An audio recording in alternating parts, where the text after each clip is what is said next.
Nga po pala pag nagkakabit tayo ng shifter sa ating mga unit, kailangan talagang tanggalin itong kanyang side stand kasi magkarugtong lang po yan. Kaya pag nagpalit tayo ng shifter, wala na tayong side stand. Pero nasa inyo naman, pwede nyong putulan ito para mayroon pa rin kayong side stand. Itong magkabilaan po yan. Meron na rin siyang kasamang axle dun sa kanyang swing arm. Mas mahaba pala siya, hindi pwede yung stock. Kasi pag may clay yan, hindi naman pwedeng ikabit yung ating shifter. At ito mga bossing, na-install na natin yung shifter natin dito sa ating unit. Dito talaga sa right side yung medyo may kahirapan sa pag-i-install nito.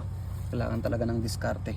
Pero pag kabisado nyo naman, madali lang sa inyo. Tayo kasi first time tayo nag-install nito. Ang naging problema pala na isa dito, itong kanyang brake hose.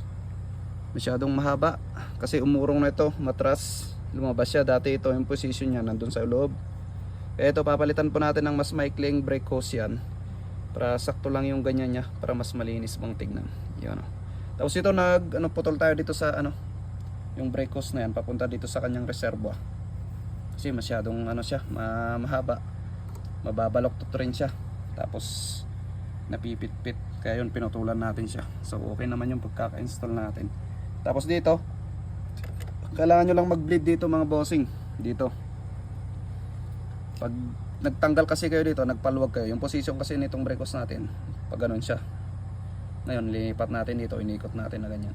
So asahan natin na malalagyan ng hangin yung ating braking system. Kaya nung na-install na natin siya, nag-bleed tayo dito. I-pump nyo lang itong kanyang brake na yan hanggang walang bula lumalabas yan, hanggang tatalsik na diretso yung brake fluid. Walang bula siyang lumalabas. Ibig sabihin walang hangin.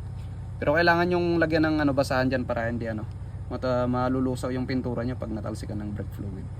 Yun lang din, nagkarga tayo. Tinanggal natin yung mga hangin. So okay naman, malakas yung kanyang preno mga bossing. Walang naging problema. Tapos ang tigas pa. Okay na okay ya. At dito nakapwesto yung brake light switch nya, wala namang problema. Tapos dito sa left side, hindi na natin nilagay itong sprocket cover na ito mga bossing. Kasi hindi ko gusto. Masyadong siya, parang grills ba? Parang ihawan. Parang ihawan ng bangus. Tinanggal na natin yan. Mas maganda tong stock. Nagtabas na lang tayo. Hindi pulido yung pagkakatabas natin, pero okay na yan mga bossing. Tinabas lang natin dyan, kinortehan natin.